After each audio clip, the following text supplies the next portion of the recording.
యొక్క అనంతమైన కృపను బట్టి, శాశ్వతమైన ప్రేమను బట్టి, గొప్ప అత్యున్నతమైన విశ్వాస్యతను బట్టి, అత్యధికమైనటువంటి మంచితనాన్ని బట్టి నేను నా ప్రభుని ఎంతగానో స్తుతిస్తూ, ఈ భయంకర దినాలలో, లోకమంతా అల్లకల్లోలంగా ఉన్న దినాలలో, అలజడి, ఆందోళన, అస్తవ్యస్తత, అయోమయం లోకాన్ని ఆవరించిన దినాలలో మనం జీవిస్తున్నాం. ఆకస్మికమైన భయంకరమైన సంఘటనలు, ఆకస్మికమైన మరణాలు, గగుర్పాటు కల్పించే సన్నివేశాలు, సందర్భాలు ఎన్నో మనం చూస్తున్నాం, వింటూ ఉన్నాం. మనకంటే చిన్నవారు, ఆరోగ్యవంతులు, బలాఢ్యులు ఎంతో మంది ఆకస్మికంగా ఈ లోకాన్ని విడుస్తున్నారు. ఎన్నికలేని మనల్ని, అయోగ్యులమైన మనల్ని, అపాత్రులమైన మనల్ని, ఎరిగి ఎరిగి చెడిపోతున్న మనల్ని, అడుగడుగున ఆయనను దుఃఖపెడుతున్న మనల్ని ప్రభు కనికరిస్తూ తన వాత్సల్యతను నూతనంగా మన కనపరుస్తూ, మనం తగని వారమైనప్పటికీ ఆయన ఎంతైనా నమ్మదగిన దేవుడిగా మన జీవితాలలో రుజుపరుచుకుంటున్నదికై నేను ఈ సాయంకాలం ముందు కృతజ్ఞతాభావంతో నా ప్రభుని ఎంతగానో కొనియాడుతున్నాను. గత కొన్ని వారాల నుంచి, 2-3 నెలల నుంచి మనం ఈ బైబిల్ స్టడీని కొనసాగిస్తున్నాం. దేవుడిచ్చిన తలంపును బట్టి క్యారెక్టర్ బైబిల్ స్టడీ చేస్తే బాగుంటుంది. అనేక భక్తుల జీవితాల్లో మనం చదివితే అవి చాలా స్ఫూర్తిదాయకంగా, ప్రోత్సాహకరంగా, హెచ్చరికగా ఉంటాయి అన్న ఆలోచనతో ఏ భక్తుల జీవితాలు కూడా ఎవరు కూడా పరిపూర్ణులు కారు. అందరి జీవితాలలో కూడా అప్స్ అండ్ డౌన్స్ అనేవి కనబడుతూ వచ్చాయి. మనం ఆదాము, ఏబేలు, ఆ తర్వాత హనోకు, నోవహు జీవితాలను మనము చదివాము. తర్వాత అబ్రహాం జీవితాన్ని చాలా సుదీర్ఘంగా తన గురించి రాయబడ్డది కాబట్టి కొంత ఎక్కువ టైం మనం ఆయన జీవితాన్ని గురించి, విశ్వాసాలకు తండ్రి అయినటువంటి అబ్రహాం తను ప్రపంచ చరిత్రలో ఒక విశిష్టమైన స్థానం అబ్రహాంకు ఉంది. ఒకవైపు యూదులకు ఆయన ప్రధానమైన వ్యక్తిగాను, అలాగే ముస్లిమ్స్కు, అరబ్బులకు, ప్రత్యేకంగా చెప్పాలంటే అరబ్బులకు ఆయన ప్రత్యేకమైన వ్యక్తిగాను, అలాగే క్రైస్తవ లోకానికి కూడా ఆయన ఒక యునీక్ పర్సన్గా చరిత్రలో మిగిలిపోయాడు, నిలిచిపోయాడు. అట్టి మహాదైవజనుని జీవితాన్ని చదవడం, ఆయన జీవితంలో ఉన్న ఒడిదుడుకులు, ఆయన జీవితంలో ఉన్నటువంటి ఆటుపోట్లు, ఆయన జీవితంలో ఉన్నటువంటి సుగుణాలు, లోటుపాట్లు, వీటన్నిటిని మనం తలస్తూ వస్తున్నాం. గత వారాన మనం 14వ అధ్యాయం, ఆదికాండం 14వ అధ్యాయాన్ని చూసాం. ఆ తర్వాత 15వ అధ్యాయాన్ని కూడా మనం చూసాం. 14వ అధ్యాయంలో ఆయన ఒక వాచర్గా, అంటే a man who watch the things, states, అక్కడ ఉన్నటువంటి సర్కమ్స్టాన్సెస్, పరిస్థితులన్నింటినీ జాగ్రత్తగా పరిశీలిస్తున్న వ్యక్తిగా కనబడతాడు. ఆ తర్వాత గొప్ప వారియర్గా తాను కనబడతాడు. ఆ తర్వాత చివరిలో తాను గొప్ప వర్షిపర్గా 14వ అధ్యాయంలో మనకు కనబడతాడు. 15వ అధ్యాయంలో మనము అబ్రహాం జీవితాన్ని చూసాం. అబ్రహాము అంటే అప్పటికి అబ్రహాం ఇంకా కాలేదు, మనం జనరల్గా అబ్రహాం అంటున్నాము. 15వ అధ్యాయంలో దేవుని యొక్క వాక్కు అబ్రహాంకు దర్శనమిచ్చినట్టుగా, అబ్రహాంతో మాట్లాడినట్టుగా, ఆయనలో ఉన్న ఎమోషన్స్, ఆయనలో ఉన్న feelings of fear and doubt, వాటిని దేవుడు తొలగించినట్టుగా, దేవుడు గొప్ప అభయాన్ని అబ్రహాంకి ఇచ్చినట్టుగా మనం చూస్తాం.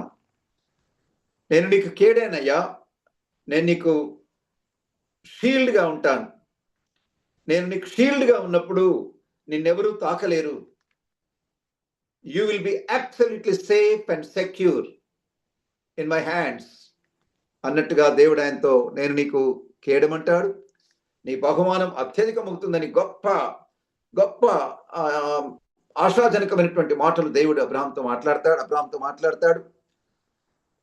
అలా మాట్లాడినప్పుడు Abraham, he had his own fears and doubts. నీవు నాకు ఏమిచ్చినేంటి దేవుడు నాకు అని ఎలియాజరే నా ఆస్తికి వారసుడు అవుతాడని తాను అనుకుంటాడు. కానీ దేవుని వాక్కు మరొకసారి అబ్రహాం దగ్గరికి వచ్చి, నీ గర్భవాసమున ఇతడు నీకు వారసుడు కాడు, నీ గర్భవాసమున పుట్టబో కుమారుడే నీకు వారసుడు నిర్ద్వంద్వంగా విస్పష్టంగా ఖచ్చితంగా దేవుడు తెలియచేస్తాడు. అప్పుడు అబ్రాహాము దేవుని వాక్కును నమ్ముతాడు. అది అతను నీతిగా ఎంచబడిన మాటను 6వ వచనంలో చూస్తాం. దేవుడు అతని బయటికి తీసుకొని వచ్చి మరి ఆ నక్షత్రాలను ఆయనకు చూయించి, నేను నీకు నీ సంతానాన్ని గొప్పగా చేస్తాను, నక్షత్రాల్లో చేస్తానని వాగ్దానం చేస్తాడు. ఆ తర్వాత ఒక దృశ్యాన్ని ఆయన కనపరుస్తాడు. ఆ దృశ్యాన్ని చూసినప్పుడు గడాంధకారం ఆవరించినటువంటి ఆ పరిస్థితిలో అబ్రాహాం కొంత భయపడినట్టుగా మనం చూస్తాం.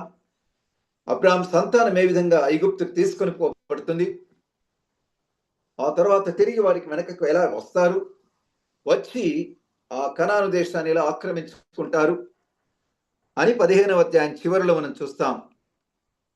దేవుడు అంటున్నాడు, ఐగుప్తు నది మొదలుకొని 18వ వచనం, గొప్ప నది అయిన యూఫ్రటీస్ నది వరకు ఈ దేశాన్ని, ఆ దేశంలో ఉన్న కేనీయులను, కనిజ్జీయులను, కద్మోనీయులను, హిత్తీయులను, పెరిజ్జీయులను, రెఫాయులను, అమోరీయులను, కనానీయులను, గిర్గాషీయులను, యబూసీయులను 10 మంది ఆ జాతులకు చెందినటువంటి వ్యక్తులందరినీ కూడా నేను వారు ఆక్రమించిన ఈ దేశాన్ని నేను మీకు ఇవ్వబోతున్నాను అని చెప్తాడు. అది మనం చూసాం. ఇప్పుడు అంటే ఆ 15వ అధ్యాయంలో అబ్రాహాముకు దేవుడు తాను మొట్టమొదటిగా తన సేఫ్టీ ఆయన చేతిలో ఉందని, అబ్రాహాం యొక్క భద్రత తన చేతిలో ఉన్నట్టుగా దేవుడు జ్ఞాపకం చేస్తాడు. ఆయన కడుపులో పుట్టేవాడు ఆయనకు వారసులు అవుతాడు, కానీ వేరే వారు కారు అనే విషయాన్ని జ్ఞాపకం చేస్తాడు. అబ్రాహాం అనేక సమస్యలు ఆ ప్రశ్నలు వేస్తాడు, దానికి దేవుడు సమాధానం ఇస్తాడు. అబ్రాహాం అతను వాగ్దానాన్ని నమ్మినట్టుగా ఆ తర్వాత ల్యాండ్ను దేవుడు చూపిస్తాడు. ఆ ల్యాండ్ విషయమై అఫర్మ్ చేస్తాడు దేవుడు ఖచ్చితంగా. He gives affirmation and assurance and anticipation also. ఆ దేశాన్ని గురించినటువంటి ఆ నిర్ధారణ ఖచ్చితంగా దేవుడిని దేశాన్ని ఇవ్వబోతున్నానని చెప్తాడు. ఆ రీతిగా అంతకుముందు 12వ అధ్యాయంలో I will show you the land అన్నాడు. 13వ అధ్యాయంలో I will give it to you అన్నాడు. 15వ అధ్యాయంలో but now to your descendants I have given this land అంటున్నాడు. నీ సంతానానికి నేను ఇచ్చాను అని అంటున్నాడు దేవుడు. So he has repeated emphatically reconfirm that is going to give the land to Abraham and his offspring. ఆయన అది 15వ అధ్యాయం. 16వ అధ్యాయం ఇప్పుడు మనం చూద్దాం. 16వ అధ్యాయంలో ఇక్కడ దానికి మనం ఏం హెడ్డింగ్ ఇవ్వచ్చు అంటే బివేర్ ఆఫ్ డీటూర్స్. డీటూర్ అంటే డైవర్షన్, పక్కదారిపోవడం. ఇక్కడ అబ్రాము ఆయన భార్య వాళ్ళు పక్కదారికి వెళ్ళినట్టుగా చూస్తాం. దేవుడు వారికి ఇచ్చిన దారిని వదిలేసి వారు విశ్వాసం అనే స్కూల్లో జాయిన్ అయ్యారు. They are the students of the school of faith. Of course ఒక స్టూడెంట్ అన్నప్పుడు అనేకమైనటువంటి ఎప్పుడు కన్సిస్టెంట్గా అవే మార్కులు రావు. సబ్జెక్ట్స్ అన్ని చక్కగా అర్థం కాకపోవచ్చు. ఒక దాంట్లో ఎక్కువ మార్కులు, ఒక దాంట్లో తక్కువ మార్కులు రావచ్చు. అలాగే అబ్రాహాం జీవితంలో ఇక్కడ మనకు యొక్క 16th చాప్టర్లో కొన్ని ఫెయిల్యూర్స్ కనబడుతున్నాయి, కొన్ని రాంగ్ స్టెప్స్ కనబడుతున్నాయి. ఇక్కడ ఈ 16వ అధ్యాయాన్ని మనం జాగ్రత్తగా చూస్తే మనం చాలా విషయాలు ఇక్కడ మనకు అర్థమవుతాయి. 16వ అధ్యాయం మొదటి వచ్చిన వారు చూస్తే అబ్రాహాము భార్య అయిన షారై అతనికి పిల్లలు కనలేదు, ఆమెకు హాగరు అనే ఐగుప్తురాయలను దాసి ఉండెను. So that was the period of waiting. అప్పటికి దేవుడు ఏర్పరచుకొని పిలుపునిచ్చి 10 ఏళ్ళు అయింది. 10 ఏళ్లలో వారికి సంతానం కలగలేదు. సంతానం కలుగుతుందని దేవుడు చెప్పాడు. That was the period of waiting. అలా వాళ్ళు వెయిట్ చేస్తూ ఉండి చేసిన తర్వాత దే లాస్ట్ దేర్ పేషెన్స్. వాళ్ళ సహనాన్ని వాళ్ళు కోల్పోయారు. ముఖ్యంగా సారాయి కోల్పోయింది. అక్కడ చూడండి, ఆ మాటలు జాగ్రత్తగా గమనిస్తే సారాయి అతనికి పిల్లలు కనలేదు, అబ్రాము పిల్లలు కనలేదు అంటే అబ్రహాం మీద ఆ యొక్క స్ట్రెస్ కనబడుతుంది మనకు. ఆమెకు హాగరును ఐగుప్తురాలైన దాసి ఉండెను. అబ్రాము భార్య అయిన షారై తనకి పిల్లలు కనలేదు అని చెప్పిన తర్వాత ఐగుప్తురాలైన దాసి అక్కడ కనబడుతుంది. ఇది ఇక్కడ ఈ దాసి ఉన్నప్పుడు ఏమేమంటుంది చూడండి. కాగా షారై, ఇదిగో నేను పిల్లలు కనకుండా యెహోవా చేసి ఉన్నాడు, నీవు దయచేసి నా దాసితో పొమ్ము. ఇక్కడ ఆలస్యమైంది. దేవుని కార్యాలు ఆలస్యమైనప్పుడు మానవుని యొక్క రియాక్షన్స్ ఎలా ఉంటాయనేది ఇక్కడ కనబడుతుంది. షారై తన స్వంత ఆలోచనను ఉపయోగించి దేవుని సంకల్పాన్ని, దేవుని వాగ్దానాలను మర్చిపోయి తన స్వనీతిని, స్వబుద్ధిని ఆధారం చేసుకొని ఆమె ఒక రకంగా దేవుని పైన ఒక రకమైన నింద వేస్తున్నట్టుగా చూడండి. అక్కడ ఆ మాటలు ఎలా ఉన్నాయి చూడండి. ఇదిగో నేను పిల్లలు కనకుండా యెహోవా చేసి ఉన్నాడు. What is sad thinking, what is sad thought. ఎంత విషాదకరమైనటువంటి మాటలు అవి. It is God who is responsible for my condition. నేనున్న ఈ స్థితికి దేవుడే కారకుడు అని అంటుంది ఆమె. షారై చాలా విచిత్రంగా ఇక్కడ బిహేవ్ చేస్తుంది. తన సహనాన్ని కోల్పోయింది. She lost the patience. She started disbelieving God's word. దేవుని వాగ్దానాన్ని ఆమె సంశయిస్తుంది, శంకిస్తుంది. విశ్వాసం అనేది దేవుని యొక్క మాట పైన ఆధారపడి ఉంటుంది. దేవుని మాటను నమ్మడమే నిజమైన విశ్వాసం. అయితే షారై జీవితంలో ఇక్కడ మనం చూస్తుంటే ఆమె దేవుని మార్గాలకు భిన్నంగా ఆలోచిస్తుంది.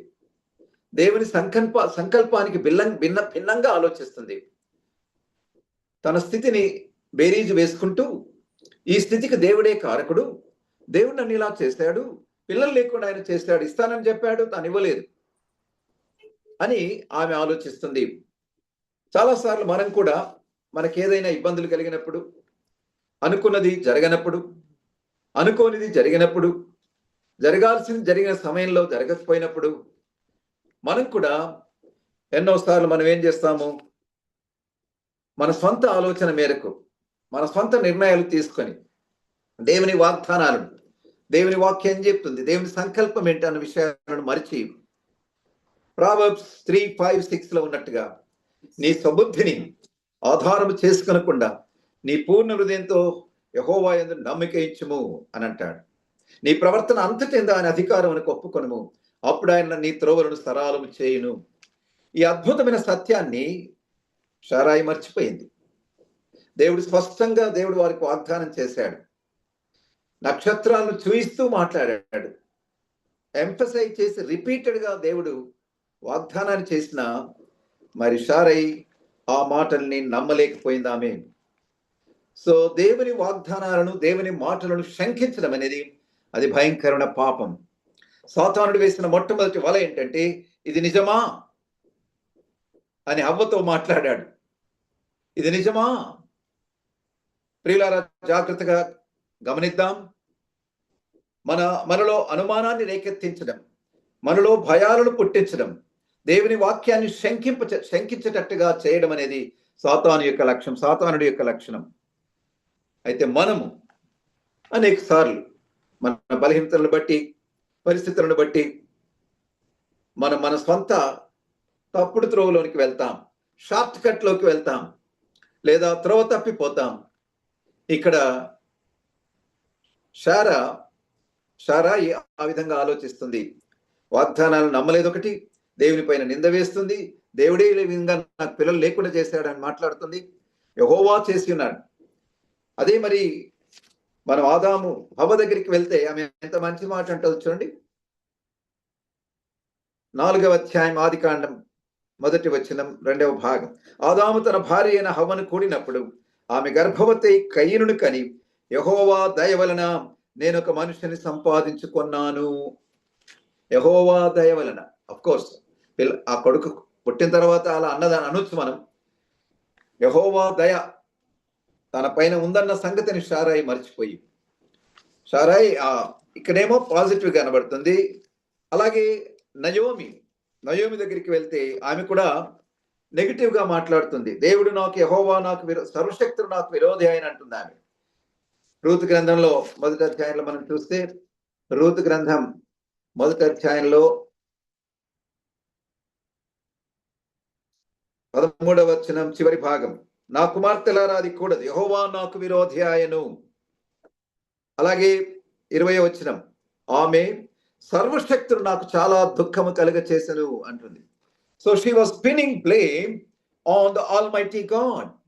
It's God who cos me sorrow and it's God who turn me against మీ అంటున్నది. అదే ఆలోచన శారైలో ఉన్న ఆలోచనే ఈ నయోమిలో కూడా ఉన్నట్టుగా మనం చూస్తాం. నయోమిలేనే కాదు ప్రియులారా, మనందరిలో కూడా అలాగే ఉంటుంది.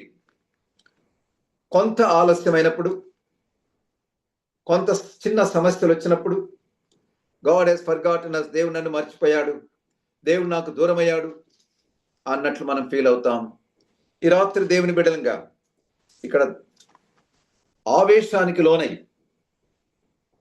అనాలోచితంగా దైవ సంకల్పం గుర్తించకుండా, దేవుని వైపు కనిపెట్టకుండా, దేవుని చిత్తాన్ని తెలుసుకోకుండా షారే మాట్లాడింది. అబ్రాం కూడా ఆ మాటకు సమ్మతించినట్టుగా మనం చూస్తాం. అబ్రాం మౌనంగా ఉన్నట్టుగా చూస్తాం. సింపుల్ గా షారే చెప్పిన మాటను ఆయన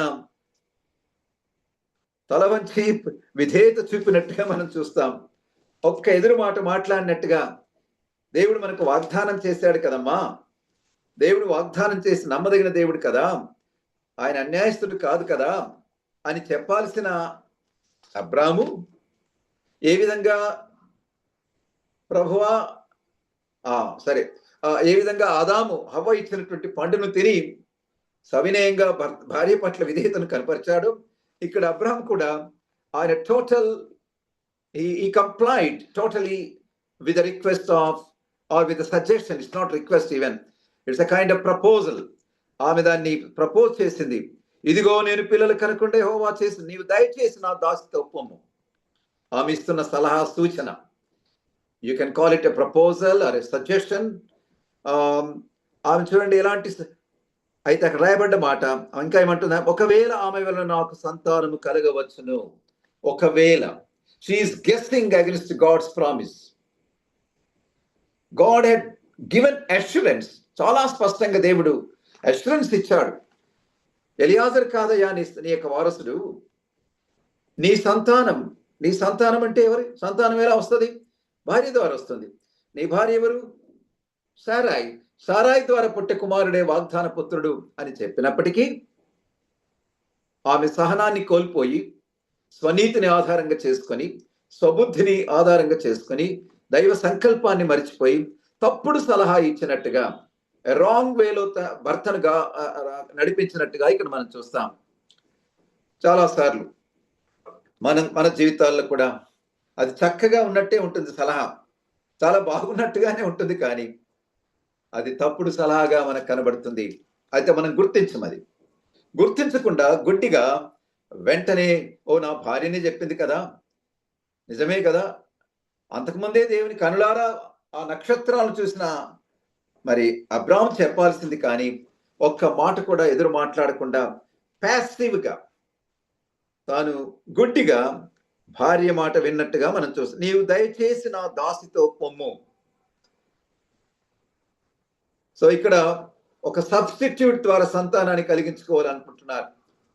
ఇంగ్లీష్లో సరగేట్ అంటారు దాన్ని. సరే, ఆమెకు బదులుగా ఇంకొకరి ద్వారా సంతానాన్ని కలిగించుకోవాలన్నటువంటి ఒక పెద్ద స్కీమ్, ఒక పెద్ద ప్లాన్, స్ట్రాటజీ వేసింది ఇక్కడ. సో వెయిటింగ్ తర్వాత స్కీమింగ్ కనబడుతుంది. వాళ్ళిద్దరు ముఖ్యంగా సారా స్కీమ్ చేస్తుంది. స్కీమ్ అంటే ఒక వ్యూహం, చాలా విచిత్రమైన వ్యూహాన్ని రచించి భర్తను ప్రోత్సహించి, భర్తను ప్రోద్బలపరిచి, భర్త మౌనంగా తల వంచినట్టుగా ఇక్కడ మనం చూస్తాం. ఇక్కడ చాలా షార్ప్ కాంట్రాస్ట్ మనకు కనబడుతుంది. ఈ అధ్యాయంలో the ways of man and the ways of God. మనుషుని యొక్క ఆలోచనలు, మనుషుని యొక్క మార్గాలు ఎలా ఉంటాయి, దైవ సంకల్పము, దేవుని మార్గం ఎలా ఉంటుంది అనేది ఈ అధ్యాయాన్ని జాగ్రత్తగా చదివితే మనకు అర్థమవుతుంది. సో మొట్టమొదటిగా కాంట్రాస్ట్ ఏంటంటే శరీర వాంఛ, శరీర కోరిక లేదా సొంత ఆలోచన, దేవుని ఆత్మ నడిపింపు కాకుండా, దేవుని ఆత్మ సహాయం కాకుండా, ఆత్మకు భిన్నంగా శరీరాన్ని ఆస్పదం చేసుకుని వీరు ఆలోచించినట్టుగా, మాట్లాడుకున్నట్టుగా, తర్వాత వారు పని చేసిన క్రియకు పూనుకున్నట్టుగా మనకు కనబడుతుంది. So Abraham submitted himself to his wife. Bible ఏం చెప్తుంది? Wives should submit to the husbands. భార్యలు భర్తలకు లోబడాలి అని చెప్తే అబ్రహాం ఇక్కడ లోబడుతున్నాడు, భార్యకు లోబడుతున్నాడు. అంటే భార్య చెప్పింది వినకూడదని కాదు, అయితే గుడ్డిగా దేవుని వైపు ఆమె మనసును తిప్పకుండా, ఏం మాట్లాడుతున్నావు, దేవుని వాగ్దానం స్పష్టంగా చేశాడు కదా, నువ్వెందుకు అలా మాట్లాడుతున్నావు, కొంచెం ఓపికలు వింటే మంచిది కదా. సబర్కి ఫల్ మీఠా అంటారు ఉర్దూలో. ఓపిక ఉంటే దాని పండు, ఓపిక ఉంటే తెలుగులో ఓరుగల్లంత పట్టణాన్ని జయించొచ్చు అంటారు అమ్మా అని వారు ఆలోచించాల్సింది. అబ్రహాం ఓపిక కలిగిండు అనకుండా instead of leading Sarai, he was led by Sarai. Sarai చెప్పిన మాటల్ని ఆయన అవలంబిస్తున్నట్టుగా మనం చూస్తాం. ఇది చాలా విషాదకరమైన విషయం. ఆమె చాలా చక్కగా నీవు దయచేసిన మాట ప్రయోగించింది, అంటే బుజ్జగిస్తుంది. నీవు దయచేసి నా దాసితో పొమ్ము, ఒకవేళ ఆమె వలన నాకు సంతానం కలుగవచ్చునని అబ్రాహాంతో చెప్పెను. అబ్రాహాం షారాయి మాట వినెను.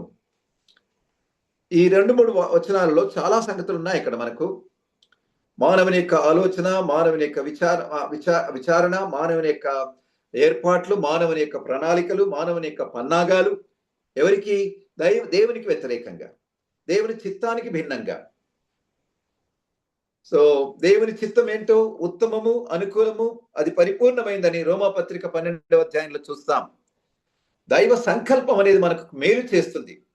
దైవ సంకల్పం అనుకున్నట్టుగా జరగకపోవచ్చు, but there is always safety and security, celebrity in God's will. It is good, it is perfect. అది ఉత్తమమును అండ్ ఇట్స్ ఫేవరబుల్. మన చిత్తం ఏంటి? అది మనకు బాగా ఒక నేత సరైనదిగా కనబడు మార్గము కలదు, కానీ తుదకు అది మరణం వరకు దారి తీయునని సామెతల్లో మనం చూస్తాం. సో సారాయి అమ్మకు అది చాలా మంచిగా కనబడ్డది. అబ్రాహాం కూడా ఒక్క ఆలోచన లేకుండా గుడ్డిగా ఓకే అన్నాడు ఆయన అక్కడ. So instead of leading, he followed his wife.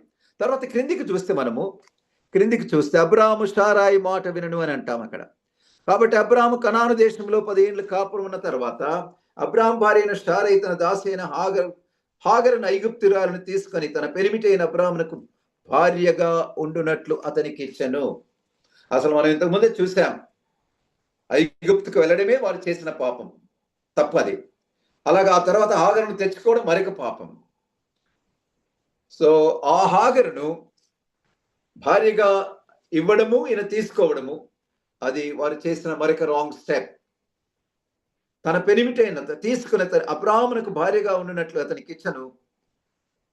అతడు ఇంప్లిసిట్ గా, కంప్లీట్ గా భార్య మాటకు లోబడి ఆమెతో అతడు హాగరుతో పోయినప్పుడు అది గర్భవతి ఆయను. అది తాను గర్భవతి అని తెలుసుకున్నప్పుడు దాని యజమానురాలు తాను దృష్టికి నీచమైనదాయను.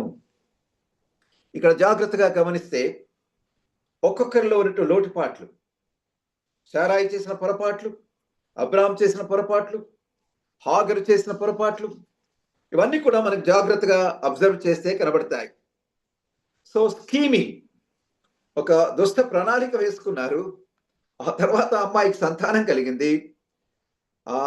ఆ తర్వాత ఏమంటూ చూడండి ఇక్కడ, దాని యజమానురాలు తాను దృష్టికి నీచమైనదాయను. So a thought that is outside the will of God that causes problems. దైవ సంకల్పానికి బయట వ్యతిరేకంగా తీసుకున్న నిర్ణయం అనేకమైన ఇబ్బందుల పాలు చేస్తుంది. ఎలీమెలెకు తన భార్యతో తన ఇద్దరు కుమారులతో కలిసి దేవుని చిత్తానికి భిన్నంగా మోయాబుకి వెళ్ళారు, నష్టపడ్డారు. అలాగే యెరూషలేముని వదిలిన ఒక వ్యక్తి ఎరికోకు వెళుతూ దొంగల చేత కొట్టబడ్డట్టుగా చూస్తాం. అలాగే వీళ్ళంతా కూడా రాంగ్ స్టెప్స్ వేశారు. సరే, ఇప్పుడు మనం హాగర్ దగ్గరికి వస్తే, హాగర్ శారాయి హాగర్కు ఒక విశిష్టమైన ఆధిక్యత కలిగిన స్థానాన్ని కల్పించింది, భార్య స్థానాన్ని కల్పించింది. ఆ దినాల్లో మన తూర్పు దేశాలలో ఆ పద్ధతి ఉందనుకోండి, భార్యలు పిల్లలు కనకపోతే ఇంకొకరి ద్వారా సంతానాన్ని కలిగించుకునే ఒక పద్ధతి, ఒక సాంప్రదాయం అనేది ఉంటుంది. అయితే దాన్ని బట్టి ఇక్కడ సారై తన దాసిని తన భార్యగా, అబ్రాహాంకు భార్యగా ఆమె ఇచ్చినట్టుగా చూడండి. ఆ మాట క్లియర్గా ఉంది. తన పెనిమిటి అయిన అబ్రాహామునకు భార్యగా ఉండినట్లు అతనికి ఇచ్చెను. So this was a wrong step. తర్వాత గర్భం దాల్చింది. తర్వాత ఏమైంది అక్కడ చూడండి. There was a pride and humility. హాగర్లో గర్వం వచ్చేసింది, అహంకారం వచ్చేసింది. శారాకు గర్భం లేదు, నాకు గర్భం ఉంది, నేను తల్లిని కాబోతున్నాను, శారాయి తల్లి ఆమె గొడ్రాలుగా ఉంది అన్నటువంటి ఆలోచనతో ఆ అమ్మాయిలో అహంకారం, గర్వం వచ్చినట్టుగా మనం జాగ్రత్తగా గమనిస్తే మనం చూస్తాం. గర్విష్ఠులే అవతల వారిని నీచంగా చూస్తారు. ప్రపంచంలో మొట్టమొదటి పాపం, సృష్టిలో మొదటి పాపం ఏంటంటే గర్వము, అహంకారము, నేను. యెషయా గ్రంథం 14వ అధ్యాయంలో ఆ సృష్టి ఆరంభంలో జరిగినటువంటి ఆ పాపాన్ని గురించిన ప్రస్తావన మనకు కనబడుతుంది. యెషయా గ్రంథం 14వ అధ్యాయం నేను చదువుతాను, వినండి. 11, 13, 14. నేను ఆకాశమునకు ఎక్కిపోయేదను, దేవుని నక్షత్రములకు పైగా నా సింహాసనమును హెచ్చింతును, ఉత్తర దిక్కునున్న సభాపర్వతం మీద కూర్చుందును, మేఘమండలం మీదకి ఎక్కుదును, మహోన్నతునితో నన్ను సమానునిగా చేసుకొందును అని నీవు మనసులో అనుకుంటివి కదా. నేను అనే మాటలు పదే పదే కనబడుతుంది. దేవుని స్థానంలో నేను మహోన్నతునితో సమానంగా ఎంచుకుంటాను. I equate myself with the Almighty God, the Most High God అంటున్నాడు. ఇక్కడ దూత, దేవునితో ఏర్పరచబడిన, సృజించబడిన దూత దేవునితో సమానమని ఫీల్ అవుతున్నాడు. అదే నేను అనేది. దేవుని స్థానంలో నేను, మన హృదయాల్లో దేవునికి ఇవ్వాల్సిన స్థానంలో నేనంటే ఏంటి? నేను ఫలానా. అలాగే నెబుకద్నెజరు కూడా, నెబుకద్నెజరు ఏమంటాడు? నేను కట్టించిన ఈ మహానగరం నాది కాదా, నేను కట్టించింది కాదా అని అంటాడు ఆయన. దానియేలు గ్రంథం 4వ అధ్యాయం 30వ వచనం. బబులోను ఈ మహావిశాల పట్టణం నా బలాధికారమును, నా ప్రభావ ఘనతను కనపరచుటకై నా రాజధాని నగరముగా నేను కట్టించినది కాదా అని తనలో తాను అనుకొనెను. ప్రియులారా, ఈ రెండు సందర్భాలు గమనించండి. వీళ్ళు ఎవరితో చెప్పలేదు. ఆ లూసిఫర్, ఆ దూత కానీ, ఇటు నెబుకద్నెజరు కానీ ఎవరితో చెప్పలేదు. కానీ తనలో తానే వాళ్ళు అనుకున్నారు. శారై కూడా తనకున్న గర్భాన్ని చూసి తన యజమానురాలు, ఆ దినాల్లో యజమానులు ఎంతగానో గౌరవించాలి. దాసి యజమానులకు లోబడి ఉండాలి. కానీ అమ్మాయి తన గర్భాన్ని చూసుకొని ఆశ్చర్యపడ్డట్టుగా, గర్వించినట్టుగా, తన సొంత యజమానురాలను ఆమె తృణీకరించినట్టుగా, లేదా నీచంగా ఆమెను చూసినట్టుగా చూస్తున్నాం. ప్రియులారా, ఒకసారి మనం ఆలోచించుకుందాం. మనకేదైనా ఒక స్పెషల్ గిఫ్ట్ ఉంటే, మనకేదైనా ఒక సామర్థ్యం ఉంటే, లేదా ఆస్తిపాస్తులు ఉంటే, పేరు ప్రఖ్యాతులు ఉంటే, మనం ఇతరులను తృణీకరిస్తూ, పరిసేడేమని ప్రార్థన చేస్తాడు, ప్రభువా ఈ సుంకరి వల్ల నేను ఉండనందుకై, నేను లేనందుకై ప్రభువా నీకు వందనాలు అంటున్నాడు. ఈనాడు ఒకసారి ఆలోచన చేద్దాం. మన ఆలోచనలు ఎలా ఉన్నాయి? అవతలి వాళ్ళని తృణీకరించే వారంగా మనం లేమా? మనల్ని బట్టి మనం అతిశయపడుతూ, ఎగిరెగిరి పెనం మీద నువ్వులు ఎగిరినట్టుగా మనం ఎగురుతూ, నన్ను మించిన వారు లేరు, నేను ఎంత గొప్ప విద్వాంసుని, నేను గొప్ప పండితుని, నేను గొప్ప వక్తను, నేను గొప్ప వర్తమానికుని, నేను గొప్ప గాయకుని అని ఇలాంటి ఆలోచనలు, రచయితను, లేదా నేను గొప్పవారిని, విస్తారమైన సామర్థ్య, ప్రతిభ, ప్రతిభాశాలిని, నేను ప్రతిభా పాఠవాలు కలిగిన వ్యక్తిని అని మనం అనుకోవడం లేదా? సో అమ్మాయి దీనురాలుగా ఉండే దాని బదులు ఆమె, అందుకనే పేతురు ఏమంటాడు, మీరందరూ దీన మనసు అనే వస్త్రము ధరించుకొని మిమ్మల్ని అలంకరించుకొని దేవుని తగిన సమయమందు దేవుడు మిమ్మల్ని హెచ్చించినట్లు ఆయన బలిష్టమైన చేతి క్రింద దీన మనస్కులయుండుడి అని అంటాడు. ప్రియులారా, భయంకర దినాల్లో ఉన్నాం. అహంకారం, అతిశయం ఏదో రకంగా సాతానుడు మనలోకి చొప్పించి ఇంజెక్ట్ చేసి మనల్ని పాడు చేసే ప్రమాదం ఉన్న దినాల్లో ఉన్నాం. కాబట్టి జాగ్రత్తగా ఉందాం. పేతురు కొరింథీ పత్రిక 1వ అధ్యాయం 10వ అధ్యాయం 12వ వచనం అనుకుంటాను. తాను నిలిచిన అని పలుకుడు వాడు తలంచువాడు పడిపోకుండా జాగ్రత్తగా చూసుకొనవలెను. అలా చూసుకోలేకపోయింది హాగరు. అయితే మన జీవితాల్లో కూడా అనేక సార్లు హాగరు ఆలోచన, హాగరులో ఉన్న అహంకారం, హాగరులో ఉన్నటువంటి ఆ యొక్క ప్రైడ్ఫుల్ థింకింగ్, ప్రౌడ్ థింకింగ్ ఒకవేళ నీలో నాలో ఉన్నట్టయితే, ప్రైడ్ అనే అక్షరాన్ని ఎప్పుడైనా మీరు ఆలోచించారా? ఇంగ్లీష్ వచ్చిన వారు PRIDE, అందులో మధ్యక్షరము ఐ. SIN, సిన్ లో మధ్యక్షరము ఐ. లూసిఫర్ LUCIFER అనే పదంలో మధ్యక్షరము ఐ. సో సకల పాపానికి కారణం ఐ. కాబట్టి మరి ఐ అనే కడ్డీ చాలా స్ట్రైట్ గా ఉంటది. ఇది ఈ ఇనుప కడ్డీ అనుకుందాం.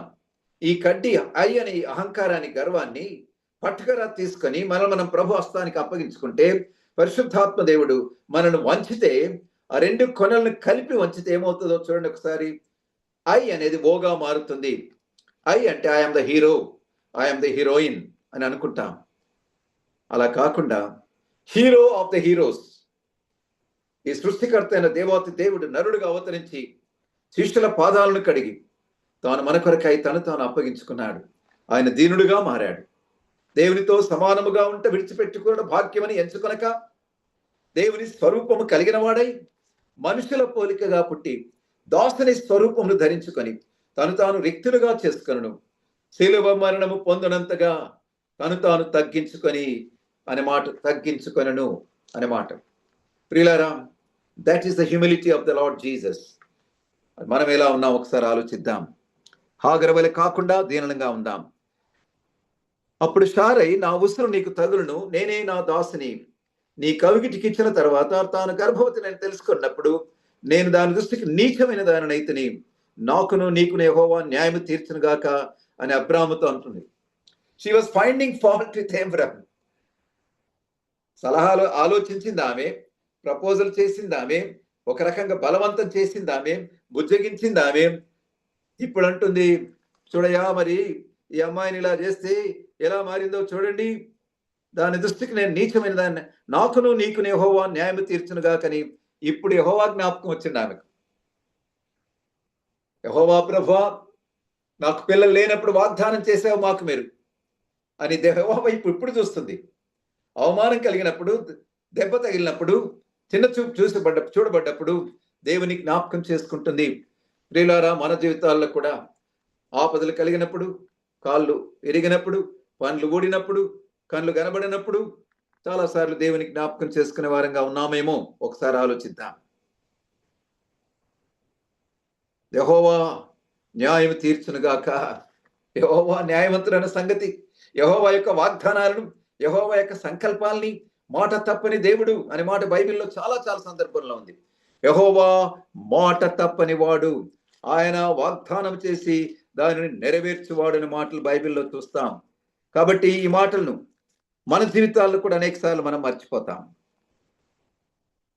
110వ కీర్తన 4వ వచనం 2వ భాగం, యెహోవా ప్రమాణము చేసి ఉన్నాడు, ఆయన మాట తప్పని వాడు. ఎంత మంచి మాట. 89వ కీర్తన, మాట తప్పని వాడు. 89వ కీర్తన 31, 33, 34, నా కృపను అతనికి బొత్తిగా ఎడమ చేయను, అబద్ధికున్నై నా విశ్వాస్యతను విడువను, నా నిబంధనను రద్దుపరచను. దేవుడు నిబంధన చేశాడు అబ్రాహాముతో. ఆయన వాగ్దానం ఇచ్చాడు, అబ్రామా నీకు ఒక కుమారుని ఇవ్వబోతున్నాను, ఇదిగో ఈ దేశాన్ని నీకు ఇవ్వబోతున్నాను, లోకమంతా నీ ద్వారా ఆశీర్వదింపడతాడు. అంటే ఎట్లా ఆశీర్వదింపడతాడు? సంతానం అంటే భార్య రావాలి, మరి ఆ భార్య నమ్మాలి. ఆమె నమ్మలేదు. నమ్మకుండా ఇలాంటి ఆలోచనలు కలిగి కలుషితమైనటువంటి వాతావరణాన్ని ఆమె ఇక్కడ సృష్టించినట్టుగా మనం చూస్తాం. కాబట్టి ప్రియులారా, దెబ్బ తగిలినప్పుడే దేవుడి జ్ఞాపకం రాకూడదు. అన్ని వేళల్లో అన్ని సమయాల్లో మన ప్రభుని జ్ఞాపకం చేసుకుంటూ మరి యెహోవా న్యాయము తీర్చునుగాక అంటుంది. అలాగా ఫైటింగ్ స్టార్ట్ అయింది. తర్వాత ఆమెకు కోపం వచ్చేసింది. Anger versus repentance, pride versus humility. ఆ హ్యూమిలిటీ అమ్మాయిలో లేదు. అమ్మాయిలో కనుక అహంకారం వచ్చింది. మరి ఈమెలో ఆమెలో కోపతాపాలకు లోనైంది, కోపతృప్తురాలైపోయింది. Sarah was angry. She hardened her heart. She is angry with Abraham and she is angry with Hagar too. ఒక రకంగా దేవుని పైన కూడా యాంగ్రీగానే ఉన్నట్టు గమనిస్తాం. సో అనేక సార్లు మనం మన కోపాలను అణుచుకోలేని వారంగా మనం లేమా? ఒకసారి ఆలోచిద్దాం. మనలో ప్రతివాడును మాటలాటకు వినుటకు వేగిరపడవాడును, మాటలాటకు నిదానించువాడును అనే మాట ఇంతవరకే చెప్తారు చాలా మంది. యాకోబు పత్రిక 1వ అధ్యాయం 19వ వచనంలో కోపించుటకును నిదానించువాడునై ఉండవలెను.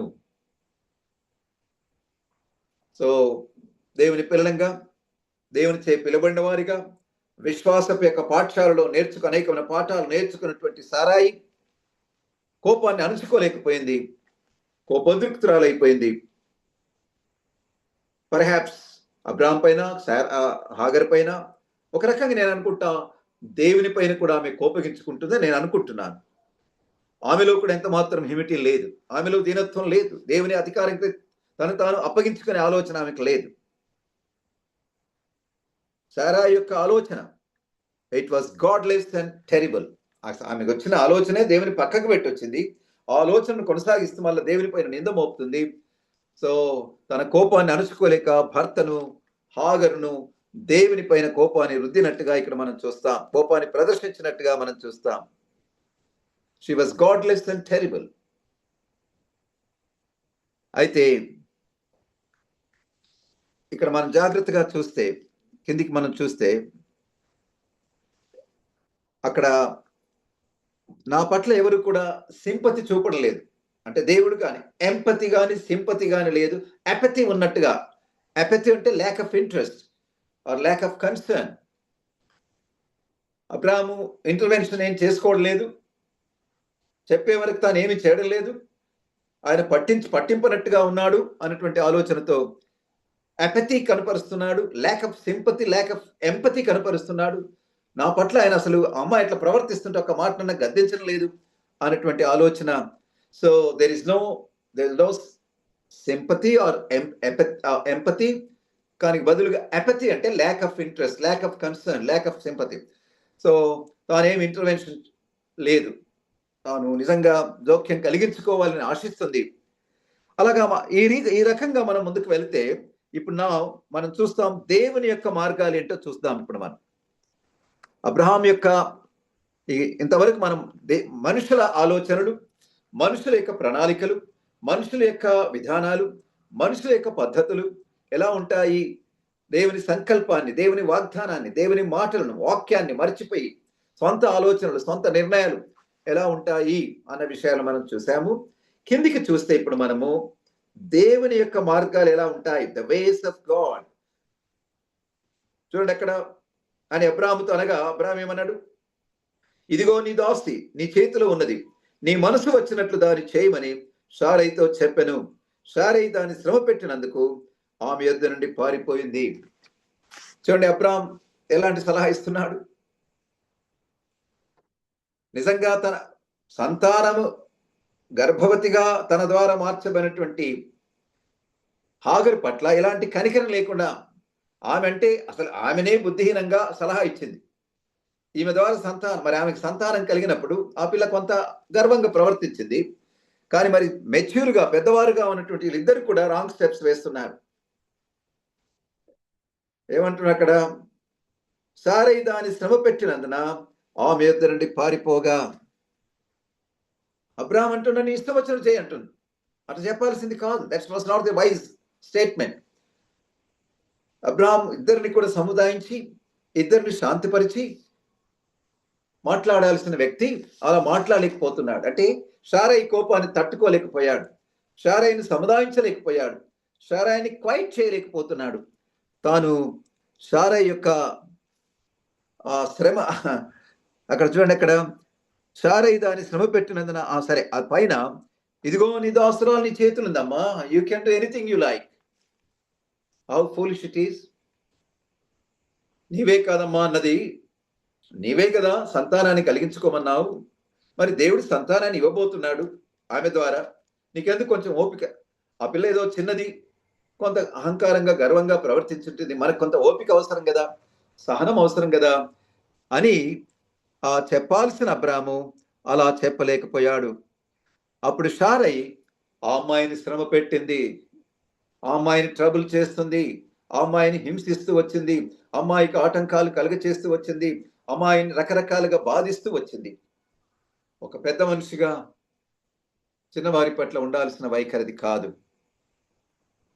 మన జీవితాల్లో అనేక సార్లు కొందరు ఎవరైనా మనం వ్యతిరేకిస్తే, కొందరు మనల్ని విమర్శిస్తే, కొందరు మనపైన వ్యతిరేకంగా దుష్ప్రచారం చేస్తే, ప్రచారం చేస్తే, how do we react? The true colors of a Christian are not only seen in actions, but more so in reactions అన్నాడు ఒక దైవజనుడు. ఎవరు ఏమన్నప్పుడు బాగానే ఉంటాం, చాలా సభ్యతగా, సంస్కారంగా, భక్తిగా, ఎటువైపు చూడకుండా నిజంగా భక్తిపరులం అన్నట్టుగా ఉంటాం. ఎవరైనా కాస్త చిల్లుకుంటే, ఎవరైనా గిల్లుకుంటే, ఎవరైనా కాస్త ముళ్ళుతో కుస్తే, ఒక మాట అంటే, మన మీద దుర్భాషలాడితే మనం ఎలా రియాక్ట్ అవుతున్నాం? ఇక్కడ వీళ్ళ రియాక్షన్ ఎలా ఉందో ఒకసారి ఆలోచిద్దాం. బైబిల్లో చాలా మంది గొప్ప వ్యక్తులు ఇతరులు దూషించినప్పుడు, ఇతరులు నిందలు మోపినప్పుడు, ఇతరులు అవమానపరిచినప్పుడు ఒకసారి వాళ్ళు ఎలా రియాక్ట్ ఒకటి రెండు విషయాలు నేను మీకు చూపిస్తాను. సౌలు రాజుగా అభిషేకించబడ్డప్పుడు, సమూయేలు మొదటి గ్రంథం 10వ అధ్యాయం, సమూయేలు రాజ్యపాలన పద్ధతి అంతా ప్రజలకంతా వినిపించి,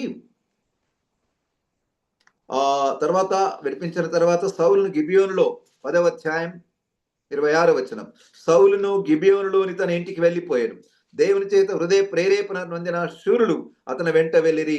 పనికి మాలిన వారు కొందరు ఈ మనుషుడు మనను ఎలాగూ రక్షింపగలని చెప్పుకొనుచు అతన్ని నిర్లక్ష్యం చేసి అతనికి కానుకలు తీసుకొని రాకుండగా, ఆ తర్వాత చూడండి, అతడు చెవిటి వాడైనట్టు ఊరకుండెను. What a wonderful reaction on the part of Saul. ఆయనను తృణీకరించిన వారి పట్ల, ఆయన నిర్లక్ష్యం చేసిన వారి పట్ల చెవులు మూసుకున్నారట వాళ్ళ కామెంట్స్ వినకుండా. ఈనాడు మనం అలా ఉన్నామా?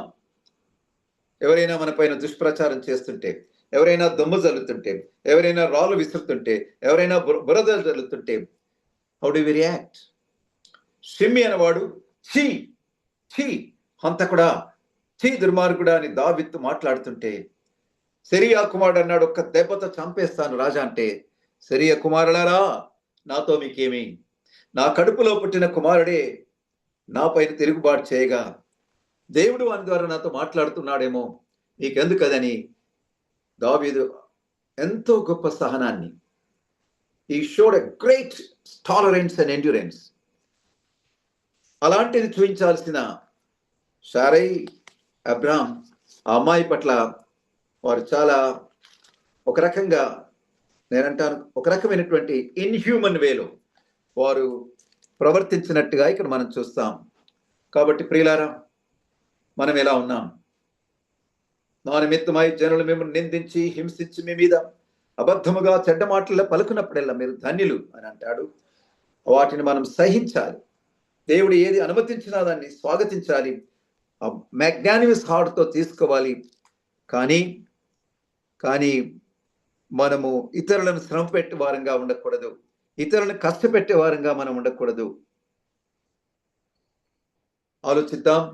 మాటల చేత ఎంతమందిని దుఃఖ పెడతాం, మాటల చేత ఎంతమందిని కష్టపెడతాం, యాక్షన్స్ ద్వారా ఎంతమందిని, మనం బోధల ద్వారా ఎంతమందిని కష్టపెడతాం, ఎంతమందిని అవమాన పెడతామో ఆలోచన చేద్దాం. అలా కాకున్నట్లుగా మనం నిజంగా ఇతరులను శారయిదాన్ని శ్రమ పెట్టినందున ఆమె యొద్ద నుండి పారిపోగా, ఈనాడు అనేక మంది సేవకుల యొక్క తత్వాన్ని బట్టి, వైఖరిని బట్టి అనేక సంఘాలకు వెళ్ళలేకపోతున్నారు. వారి యొక్క వైఖరిని, వారి దృక్పథాన్ని బట్టి, వారి యొక్క క్యాలెస్ యాటిట్యూడ్ని బట్టి, లేదా పెద్దల యాటిట్యూడ్ని బట్టి చిన్నలు కూడా సరిగా కుటుంబాలలో ఉండలేకపోతున్నారు. అలా ఉన్నామా? దయచేసి ఆలోచించుకుందాం. దేవుని యొక్క మార్గాలు చాలా విచిత్రంగా ఉంటాయి. ఇక్కడ చూడండి, అమ్మాయి పారిపోయే స్థితికి వచ్చిందంటే, ఆ పారిపోతున్నప్పుడు అబ్రాహాం మౌనంగా ఉన్నాడు. ఈ దీంట్లో అంతా కూడా అబ్రాహాం చాలా వరకు మౌనంగా ఉన్నాడు. It's a very sad story. బాధ్యత వహించిన Abraham, the head of the family, he should have stopped Hagar from fleeing, running away. నీ ఇష్టం వచ్చిన చేయమని ఆమెకు బ్లాంకెట్ పర్మిషన్ ఇచ్చేశాడు. ఇదే నాకు అదను దొరికిందని ఆమె ఆ అమ్మాయిని కష్టపెడుతూ, ఆ అమ్మాయిని శ్రమ పెట్టిన కారణాన ఆమె పారిపోయింది. ఈనాడు మనం ఎవరెవరిని శ్రమ పెడుతున్నామో ఆలోచిద్దాం. మాటల చేత, క్రియల చేత, ప్రవర్తన చేత మనం ఇతరులను శ్రమ పెడుతున్నామా? లేదా ఇతరులకు ఆదరణకరంగా ఉన్నామా? ఇతరులకు క్షేమకరమైన, ఆదరణకరమైన మాటలు మాట్లాడే వారంగా ఉన్నామా? మాటలే కత్తి పోట్ల వంటివి అని అంటాం. బైబిల్ చెప్తుంది. అతను మాటల చేత అనేకులను మనం బాధ పెట్టేవారంగా ఉన్నాం. అయితే మన మాటలు ఎలా ఉండాలని ఎఫ్ఎస్సి పత్రికలో ఉంది, చూడండి ఒకసారి. ఎఫ్ఎస్సి పత్రికలో మన మాటలు, ఎఫ్ఎస్సి 4:29, వినువారికి మేలు కలుగునట్లు అవసరమును బట్టి క్షేమాభివృద్ధికరమైన అనుకూల వచనమే పలుకుడి కాని దుర్భాష ఏదైనను మినోట రానియకుడి, దేవుని పరిశుద్ధాత్మను దుఃఖపరచకుడి. ఇక్కడ శారా దేవుని పరిశుద్ధాత్మను దుఃఖపరిచింది, శ్రమ పెట్టింది ఆ యొక్క సర్వెంట్ను. తర్వాత అబ్రాహాం మౌనంగా ఉండడం కూడా పెద్ద నేరమే. శారా ఎంత నేరస్తులు ఇక్కడ తప్పు, అబ్రాహాం కూడా అంతే తప్పు. ఆమె పారిపోయి అరణ్యంలోనికి వెళ్ళినట్టుగా చూస్తాం. అరణ్యం, the God of the wilderness గా దేవుడి కనబడతాడు. దేవుడు కేవలం పట్టణాల్లో నీవు ఉన్నప్పుడే నీతో మాట్లాడే దేవుడు కాదు, లేదా ఇంట్లో ఉన్నప్పుడే, లేదా మందిరాల్లో ఉన్నప్పుడే దేవుడు కాదు. ఆయన is a God of all seasons, God of all places, is a universal God. అది దేవుడు రుజుపరుచుకుంటున్నాడు ఇక్కడ. The angel of the Lord appeared to Hagar. హాగర్కు దేవుని యొక్క దూత ప్రత్యక్షమైనట్టుగా ఇక్కడ మనం చూస్తాం. చాలా మంది బైబిల్ స్కాలర్స్ ఏమంటారంటే, ఈ దూత త్రిత్వంలో రెండో వ్యక్తి అయిన యేసు ప్రభు తాను స్వయంగా వచ్చాడు అని అంటారు. యేసు ప్రభు వారు ఈ అమ్మాయిని దర్శించినట్టుగా, ఆమె పారిపోతున్నప్పుడు అరణ్యంలో నీటి బుగ్గ ఒకటి సృష్టించినట్టుగా, శూరు మార్గంలో బుగ్గ ఎద్ద ఆమెను కనుగొని, శారయి దాసివైన హాగరు, ఎక్కడి నుండి వచ్చితివి, ఎక్కడికి వెళుచున్నావని అడుగుతాడు. సో దేవుని దూత ఆమెను కనుగొన్నాడు. అక్కడ తప్పిపోవడానికి సిద్ధంగా ఉన్నటువంటి ఈ వ్యక్తిని దేవుని దూత కనుక్కున్నాడు. He found the lost person.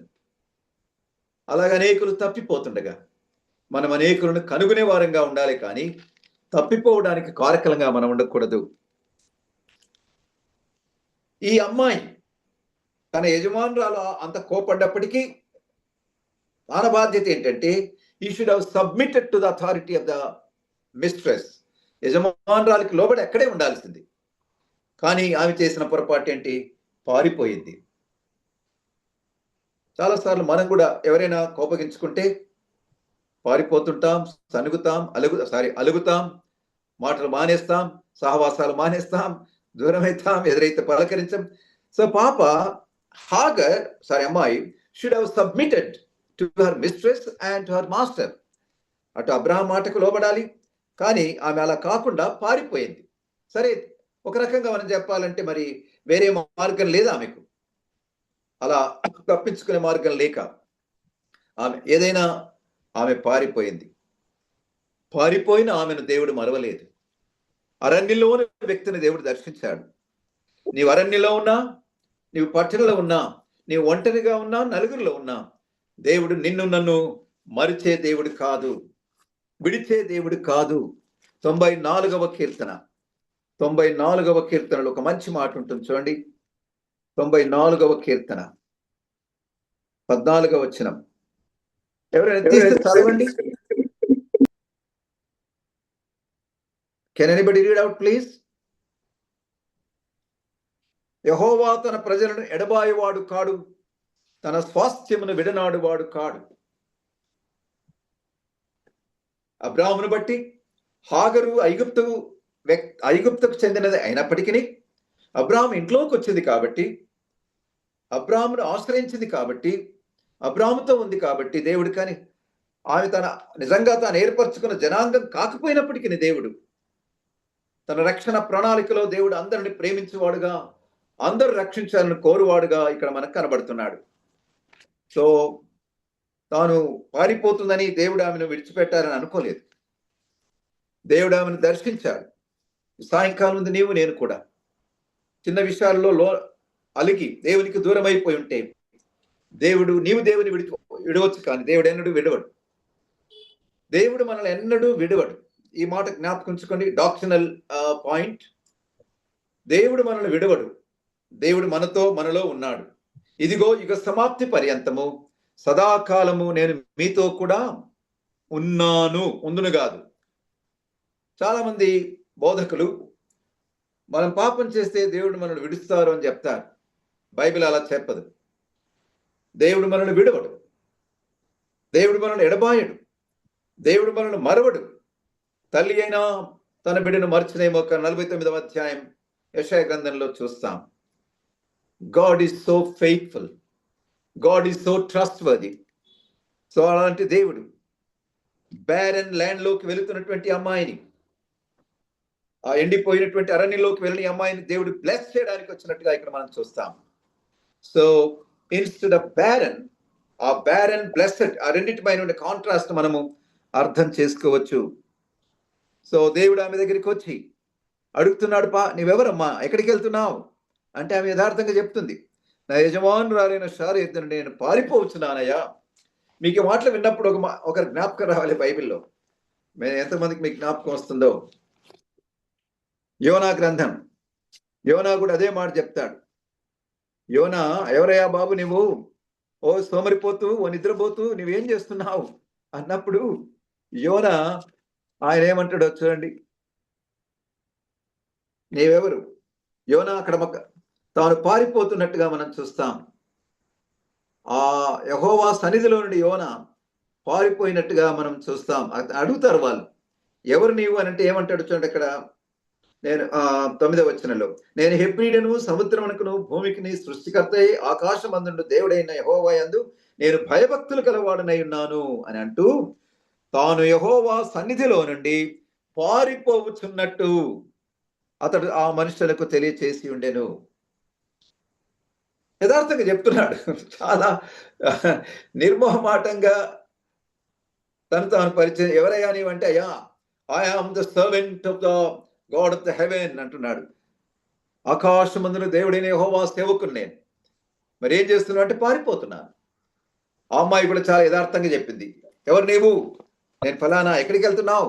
నేను పారిపోతున్నాను అంటున్నా. పారిపోవచ్చున్నాను. అది యథార్థత. దేవుడు యథార్థవంతులను ప్రేమిస్తాడు, యథార్థవంతులకు సహాయం చేస్తాడు. దినవృత్తాంతములు 2:16-9 తన ఎడల యథార్థ హృదయం కలవారిని బలపరచుటకై యెహోవా కనుదృష్టి లోకమందంతట సంచారము చేయుచున్నది. God is looking for the plain-hearted people of integrity and honesty, sincerity. కపటము లేకుండా, మోసం లేకుండా, నాటకాలు ఆడకుండా, రంగులు పూసుకోకుండా, వేషధారణ లేకుండా ఉన్న వారి కొరకు దేవుడు చూస్తున్నాడు. అమ్మ యథార్థంగా ఒప్పుకున్నది. యోనా యథార్థంగా ఒప్పుకున్నాడు. అందుకని యోనాను దేవుడు విడిచిపెట్టలేదు. శిక్షించాడు కానీ విడిచిపెట్టలేదు. అలాగే ఈ అమ్మాయి, ఆయనను కూడా దేవుడు విడిచిపెట్టలేదు.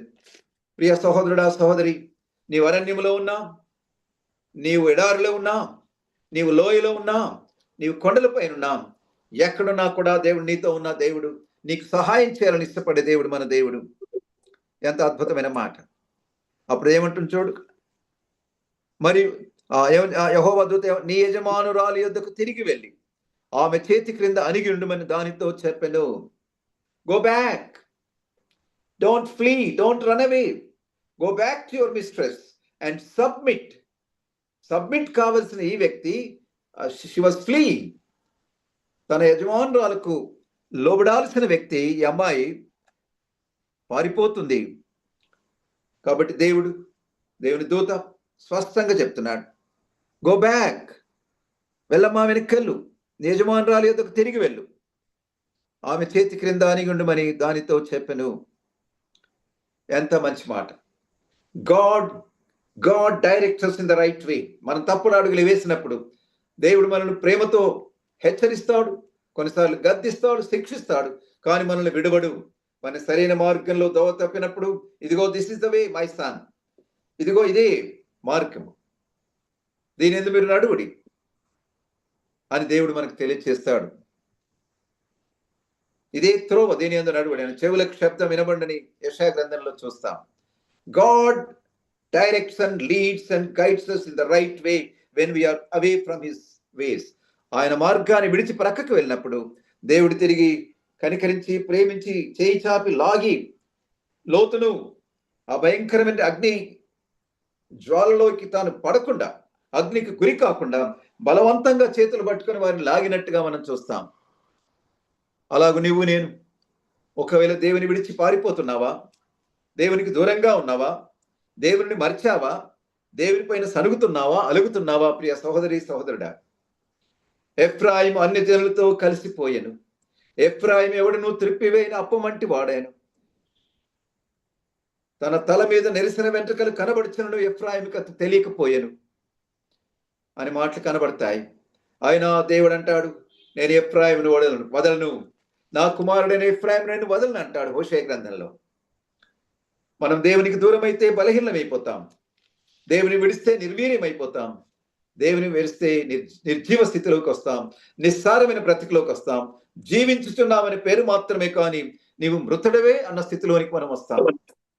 కాబట్టి దేవుని దూత అంటున్నాడు, అమ్మా వెళ్ళిపో, యజమానురాలి యొద్దకు తిరిగి వెళ్ళి ఆమె చేతి క్రింద అణిగి ఉండుమని దానితో చెప్పెను. దేవునికి దూరంగా ఈ రాత్రి ఎవరైనా ఉన్నట్టయితే, మన ఆలోచనలు కానీ, మన చూపుల్లో కానీ, మన మాటల్లో కానీ, మన ప్రవర్తనలో కానీ, మన సంబంధ బాంధవ్యాల్లో కానీ, if you are away from the will of God, if you are away from the word of God, if you are away from the ways of God, దేవుని సంకల్పం నుండి, దేవుని చిత్తం నుండి, దేవుని మార్గాల నుంచి ప్రక్కకు దొరికితే తిరిగి దేవుడు అంటున్నాడు, నా వెనక రమ్ము, వెనకకు అంటున్నాడు. దేవుడు పిలుస్తున్నాడు. కాబట్టి ఆమెను వెళ్ళిపోమన్నాడు. అప్పుడు యెహోవా దూత నీ యజమానురాలి యొద్దకు తిరిగి వెళ్ళి ఆమె చేతి క్రింద అణిగి దానితో చెప్పాను. మరి యెహోవా ఇంకా ఏమంటున్నాడు చూడండి, అందరితో ఆగిపోలేదు, ఇంకో గొప్ప మంచి వార్త వినిపిస్తున్నాడు దేవుని దూత. నీ సంతానమును నిశ్చయముగా విస్తరింప చేసేదను, అది లెక్కింప వీలు లేనంతగా విస్తారము దానితో చెప్పాను. ఇది చాలా సర్ప్రైజింగ్ న్యూస్. ఒక రకంగా అమ్మాయి నడు కలలో కూడా ఊహించని మాటలు దేవుడు ఆమెతో మాట్లాడుతున్నాడు.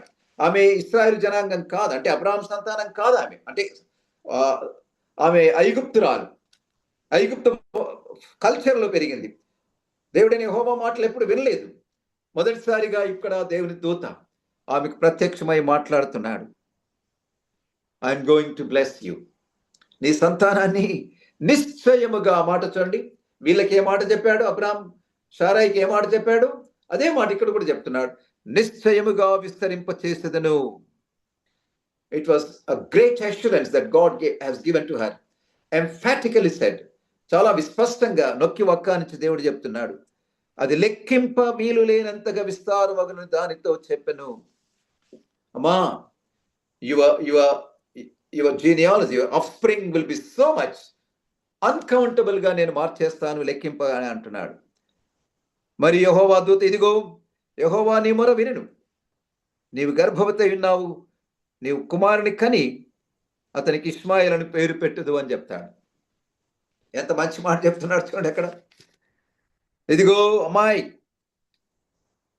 హాగరు, దేవుడు నీ మొర విన్నాడు, నీ బాధ చూశాడు, నీ వేదన చూశాడు, నీ శ్రమ చూశాడు. ఆయన కళ్ళు మూసుకోలేదు, చెవులు మూసుకోలేదు, విన్నాడు, నీ మొర విన్నాడు, నిన్ను చూశాడు. ప్రియులారా, మన ప్రభు మన మొర వినే దేవుడైచున్నాడు. ఆయన మన బాధను చూస్తే, నిర్గమాకాండంలో చూస్తే చాలా చక్కటి మాటలు ఉంటాయి. నిర్గమాకాండం 2వ అధ్యాయంలో ఇశ్రాయేలు యొక్క బాధను చూసినప్పుడు చూడండి, నేను చదువుతున్నాను 2వ అధ్యాయం చదివి నేను ఒక 5 నిమిషాలు ముగిస్తాను. 2:23-24 అలాగున అనేక దినములు జరిగిన మీదట ఐగుప్తు రాజు చనిపోయాను. ఇశ్రాయేలు తాము చేయుచున్న వెట్టి పనులను బట్టి నిట్టూర్పులు విడిచుచు మొర పెట్టుచుండగా తమ వెట్టి పనులను బట్టి వారు పెట్టిన మొర దేవుని యొద్దకు చేరెను. హాగరు, నీ మొర దేవుని యొద్దకు చేరింది, నీ ప్రార్థన విన్నానంటున్నాడు. ఇక్కడ కూడా ఇశ్రాయేలు ఆ యొక్క వెట్టి చాకిరిని బట్టి పెట్టిన మొర కాగా దేవుడు వారి మూలుగును విన్నాడు. ప్రియులారా, ఎంత మంచి దేవుడు!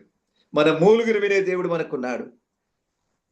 తన వాగ్దానానికి జ్ఞాపకం చేసే దేవుడు ఉన్నాడు. ఇశ్రాయేలు చూసే దేవుడు ఉన్నాడు. దేవుడు వారి యందు లక్ష్యం ఉంచెను. ఎంత చక్కటి మాట! హాగరు యందు దేవుడు లక్ష్యం ఉంచాడు. He was concerned about her. He paid special attention to her. So ఆ బ్యారెన్ ల్యాండ్ లో ఉన్న ఆమెను బ్లెస్ చేయడానికి వెళ్ళాడు. దేవుడు ఆమెను ఇగ్నోర్ చేయలేదు.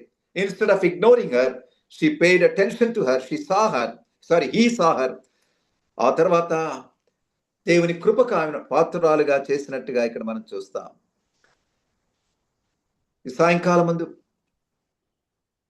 ఈ మాటలు విన్న మనం ఈ 16వ అధ్యాయంలో ఉన్నటువంటి అనేకమైన విషయాలు మనం నేర్చుకున్నాం. మన స్వనీతిని, మన స్వబుద్ధిని, మన స్వంత ఆలోచనను, మన ఆవేశాలను, మన భావోద్రేకాలను, మన ఎమోషన్స్ను ఆధారంగా చేసుకొని దేవుని వాగ్దానాన్ని, దేవుని యొక్క ప్రణాళికను, దేవుని యొక్క సంకల్పాన్ని మరిచిపోయి మనం నిర్ణయాలు తీసుకుంటే అవి ఎలా ఉంటాయి అన్న విషయాలు ఎలా ఉంటాయని మాకు తర్వాత మనం చూద్దాం. ఇక్కడనే ఎలా ఉంటాయి? స్వంత ఆలోచన వెళ్ళినప్పుడు కలహాలు వచ్చినాయి, కలవరాలు వచ్చినాయి, పొట్లాట్లు వచ్చినాయి, నెమ్మది లేదు, సమాధానం లేదు, అంతా కలవరంగా మారిపోయింది. బాధ్యత అబ్రాహాం విస్మరించాడు, అలాగే అటు శారాయి విస్మరించింది. హాగరు కూడా, మీరందరూ కూడా they did not submit to God and did not submit to one another. నిజంగా అబ్రాహాం దేవునికి సబ్మిట్ చేసుకున్నవాడై నో అనాల్సింది. శారై దేవునికి సబ్మిట్ చేసుకున్నదై ఆ సలహా ఇవ్వకూడదు. హాగరు దేవునికి సబ్మిట్ చేసుకున్నదై పారిపోకుండా ఉండాల్సింది. సో వీళ్ళందరూ కూడా instead of submitting they rebelled against God and they ran away. They were away from the will of God. రాత్రి మిగతా మాటలు మనం తర్వాత చూద్దాం. దయచేసి ఒక్కసారి మనల్ని మనం పరీక్షించుకుందాం. ఎన్నిసార్లు మనం సొంత ఆలోచనలను ఆధారంగా చేసుకొని దేవుడు ఆలోచన చేసినప్పుడు దేవుని మర్చిపోయి మనం సొంత నిర్ణయాలు తీసుకోవడం లేదా? God may delay, but God will never deny. Delays are not denials. ఇక్కడ దేవుడు డిలే చేశాడంతే కానీ డినై చేయలేదు. లేదు, మీకు సంతానం ఇవ్వడం లేదు అనలేదు శారాయితో. అయితే తప్పుటడుగులు వేశారు, రాంగ్ స్టెప్స్ వేశారు, దేవునికి దూరమై సంకల్పానికి భిన్నంగా ఆలోచించారు. ఆ తర్వాత గొప్ప నష్టాన్ని, అవమానకరమైన పరిస్థితులు కుటుంబంలో ఏర్పడ్డాయి, కలహాలు ఏర్పడ్డాయి, ఐక్యత లేకుండా పోయింది. ఆలోచించుకుందాం, పరీక్షించుకుందాం. దేవుని వైపు చూస్తున్నామా? దేవుని చిత్తాన్ని ఎరిగి తెలిసి కూడా భిన్నంగా ప్రవర్తిస్తున్నామా? మన భావోద్రేకాలను ఆధారంగా చేసుకుని ప్రవర్తిస్తున్నామా? వాక్యాన్ని నమ్మి విశ్వసించి వాగ్దానాలను చేపట్టు వారంగా ఉన్నామా? ఆలోచిద్దాం. వాళ్ళు దేవుని వాగ్దానాన్ని సంశయించారు, నమ్మలేకపోయారు, విచిత్రంగా బిహేవ్ చేశారు, అందరూ వారి వారి బాధ్యతలు విస్మరించారు. అయినా దేవుడు వాళ్ళని కనికరించి, వారిని దృష్టించి, వారి జోక్యం కలిగించుకొని సరైన మార్గంలో నడిపించడానికి దేవుడు తీర్మానం చేసుకున్నాడు. అట్టి దేవుని బట్టి మనం దేవుని స్తుతిద్దాం, దేవుణ్ణి గొప్ప చేద్దాం. ఈ రాత్రి మన బలహీనతలు, మన పాపాన్ని ఆయన సన్నిధిలో ఒప్పుకొని ఒక సరైన తీర్మానం చేసుకొని, ప్రభువా, అననుకూలత అయినా, సానుకూలత అయినా, ప్రతికూలత అయినా మేము మీపైన ఆధారపడడానికి నేర్పించండి అని మన పాపాన్ని ఎన్నోసార్లు తప్పుడడుగులు వేశాం. దేవుని పరిశుద్ధాత్మ దేవుని దుఃఖ పెట్టాం. ప్రభువా, ఇక నుంచి జాగ్రత్తగా ఉండడానికి మాకు సహాయం చేయని అని అడుగుదాం. దేవుడు అలాంటి కృప మనకు దయచేయను గాక. Thank you uncle. వండర్ఫుల్ క్రైస్తవ వ్యవహార శైలి నడవడిక, బిహేవియరల్ ఇష్యూస్ మన క్రైస్తవ జీవితంలో దీన్ని గురించి చాలా తక్కువ మాట్లాడుతూ ఉంటారు. కానీ ఈరోజు ఆ 16వ అధ్యాయంలో ఉన్న కనిపించే ముగ్గురు, కనబడని దేవుడు, మరి వాళ్ళ యొక్క ఒకరితో ఒకరికి ఉన్న బిహేవియరల్ ఇష్యూస్, ఆ విషయాల్లో మనం చూస్తే నాకొక్క ప్రాముఖ్యమైన ఇప్పటి వరకు అంకుల్ మనతో షేర్ చేసుకున్న విషయంలో నాకు అర్థమైంది ఏంటంటే, మన క్రిస్టియన్ క్యారెక్టర్ అనేది మన యాక్షన్స్ లో కాదు కనబడేది, కానీ మన రియాక్షన్స్ లో. మన రియాక్షన్స్ ఎట్లా ఉంటాయి? ప్రతికూల పరిస్థితులలో అన్ని బాగున్నప్పుడు మన యొక్క క్రియ, మన యొక్క కార్యకలాపాలు అన్ని బాగానే ఉంటాయి. కానీ ప్రతికూల పరిస్థితులలో మన చుట్టుపక్కల వారు కానీ, మన యొక్క బంధువులు కానీ, మన యొక్క సంఘంలో ఉన్న వారి పట్ల మనం ఎట్లా ప్రతిస్పందిస్తాం?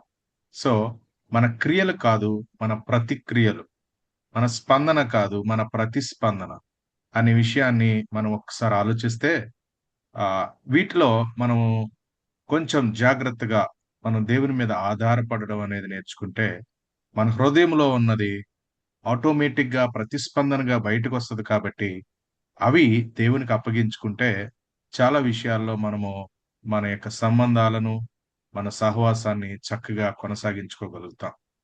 దేవుడు ఈ మంచి మాటలను దీవించి ఆశీర్వదించుగాక. Thank you so much uncle. Thank you. ఈ క్రైస్తవ బిహేవియరల్ ఇష్యూస్ లో మనము చాలా ఆలోచించి నేర్చుకోవాలి.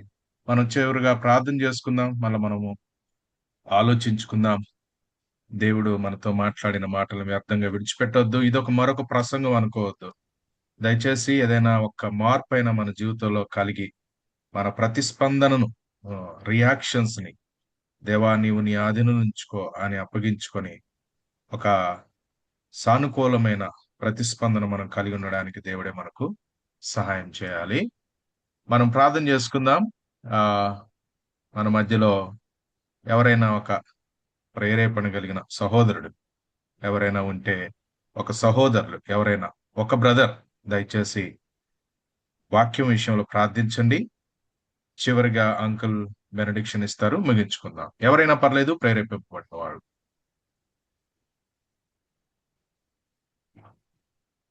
ఎస్, అన్మ్యూట్ చేసుకొని ప్రార్థన చేయండి.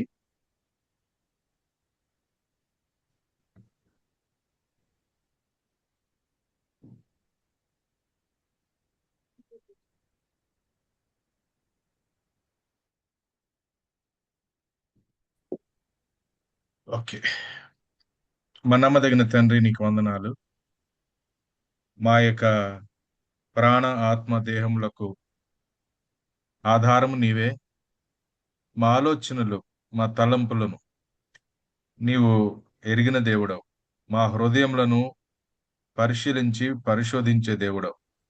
కానీ మీరు మాకు అనుగ్రహించిన మా యొక్క ఆలోచన, ఆ యొక్క స్వాతంత్ర్యంలో మీరు ప్రభువా ఎప్పుడు కూడా జోక్యం కలుగజేసుకొని మమ్మల్ని తండ్రి పూర్తిగా ఒక రోబోలా కంట్రోల్ చేయరు.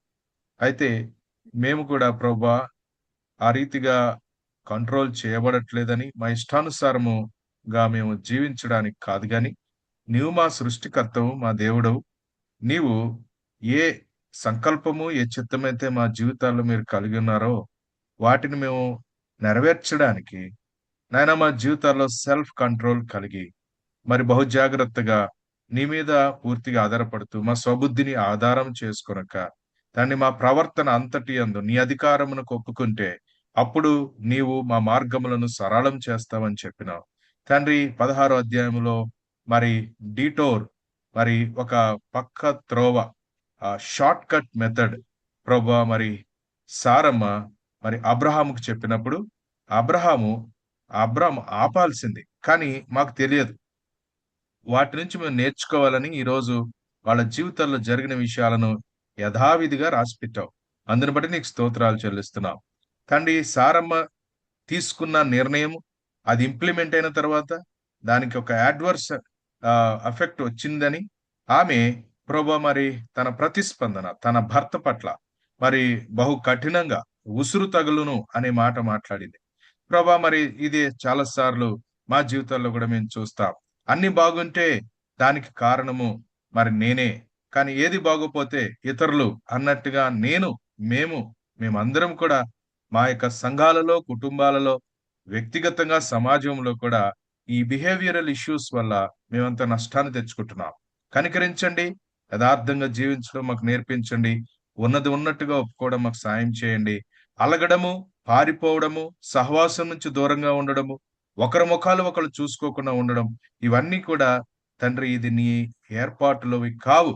తండ్రి, నీవు మాతో మాట్లాడిన మాటలన్నిటిని బట్టి మీకు స్తోత్రాలు చెల్లిస్తూ, తప్పక ఒక గొప్ప మార్పు కలిగిన ఆ సందేశంలో ఆ యొక్క మాటలను మా హృదయంలో నేను ఆపాదించుకొని అవలంబించి మా జీవితంలో మార్పు తెచ్చుకోవడానికి మీరే మాకు సాయం చేస్తారమ్మని, నీ ప్రేమ కలిగిన మాటలను నీ దాసుని ద్వారా మాకు తెలియజేసినందుకు వందన స్తోత్రాలు చెల్లిస్తూ, ఈ వారమంతట్లో ఈ విషయాలను మేము ఎక్సర్సైజ్ చేయడానికి సాయం చేస్తున్నామని ఘనత, మహిమ, ప్రభావాలు చెల్లిస్తూ, చేరువచ్చిన బిడ్డలందరిని బట్టి నీ దాసులు, నీ దాసురాళ్ళు ప్రతి ఒక్కరిని మీరు ఆశీర్వదించండి. వారి పరిస్థితుల్లో, దుఃఖంలో, బాధలో, నిట్టూర్పులో, ఆయన అనారోగ్య పరిస్థితుల్లో మీరే తోడుగా ఉండండి. మీరే వారికి తండ్రి ప్రభు సమస్తముగా ఉండి నడిపిస్తున్నామని, నీ దాసుని కూడా, అంకుల్ని, ఆంటీని కూడా మీరు ఆశీర్వదించి దీవించమని నీ దయగలిగిన స్థానానికి అప్పగించుకుంటూ యేసుక్రీస్తు వారి శ్రేష్ఠ నామంలో ప్రార్థిస్తున్నాము తండ్రి, ఆమేన్. ఆమేన్. మనలో కార్యసాధకమైన తన శక్తి చొప్పున మనం అడుగు వాటన్నిటికంటేను, ఊహించి వాటన్నిటికంటేను అత్యధికముగా చే శక్తి గల దేవునికి క్రీస్తు యేసు మూలముగా సంఘములో తరతరములు సదాకాలము మహిమ కలుగునుగాక. ఆమేన్. ఆమేన్. ఆమేన్. Thank you uncle.